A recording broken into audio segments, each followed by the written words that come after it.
morning, dear students.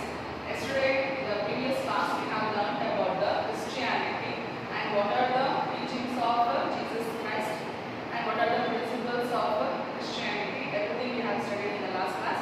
Today, let us go to the discussion of Islam, and in that main key points are life of Muhammad Paigambar and then teachings of Islam and then rituals of Islam and expansion of Islam. Now let us go to the deep discussion of this Islam of 9th standard syllabus through the pictures.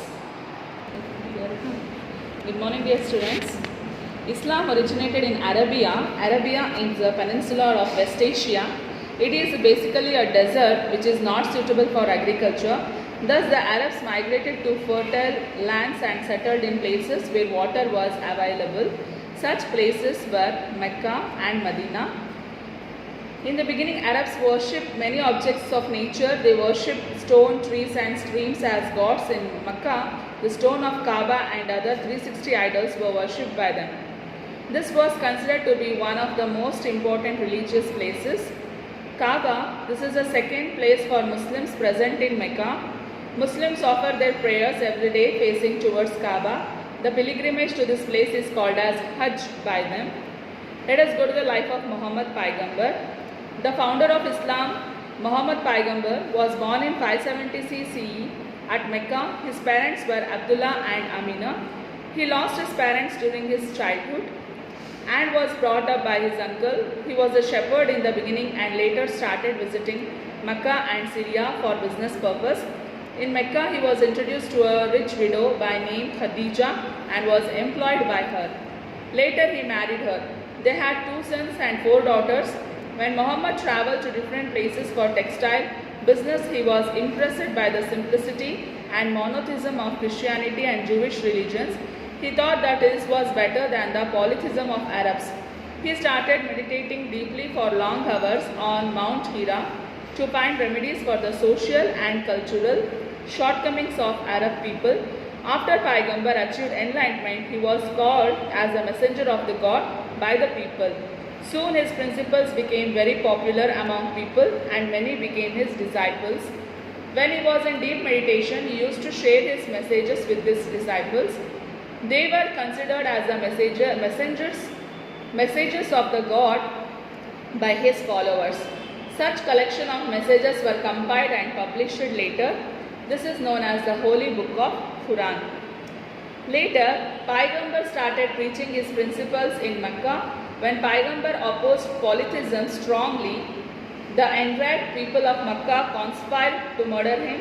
He travelled from Mecca to Medina when he became aware of this in CE 622. This incident is known as the Hijrah, the departure, and Muslims reckon this as Hijri era. Islamic lunar calendar is based on Hijrah. The people of Medina welcomed him and followed his principles. After 80 years, there was a war between Mecca and Medina, and people of Medina defeated the people of Mecca. Paigambar came back to Mecca. The people of Mecca accepted his teachings. Finally, they became the followers of the religion propagated by Paigambar. Gradually, his principles spread all over the Arab region. Paigambar died in CE 632. Let us go to the teachings of Islam. Islam means submission of oneself before the God, and Muslim means the follower of God. The teachings of Islam are given below. God is one. A simple prayer is enough to win the heart of the God. One should lead an honest and principled life and should keep away from all the bad habits. One should have respect for women and compassion for the poor and weak. Let us go to the rituals of Islam. Islam follows 5 important rituals. Kalima, belief only in Allah. Muhammad is his prophet. Second is namaz, prayer for Allah for 5 times a day. Roza, fasting in the month of Ramzan. Fourth, zakat, definite sum to be spared in the income to give to the poor. Last one is Hajj, pilgrimage to Mecca once in lifetime. Next is expansion of Islam. After the death of Muhammad Paigambar, the Caliphs took over the responsibility of promoting Islam. Caliphs are known as the successors of Paigambar. With the sincere efforts of Caliphs, Islam spread from Spain to India within a century. The reasons for such a fast growth are simplicity of Islam, efforts of caliphs to spread Islam, devotion of Muslims, religious interest of sultans, conducive political situation. Next is contributions of Islam. After accepting Islam, Arabs have been known for the following contribution: medicine for measles and other diseases and books on medicine, new inventions in science and mathematics, the spread of knowledge built by medieval Arab and Persia in the field of geography and astronomy to other parts of the world. Islam influenced the art and architecture. The features of Islam architecture can be seen in the buildings built in Roman, Byzantine and Persian empires. Sects in Islam. Like in other religions, many sects can be found in Islam. The most important among them are Shia and Sunni. The successor of Muhammad Paigambar are known as Caliphs. They became the religious and political leaders of Islam after Paigambar. Abu Bakr was the first Caliph.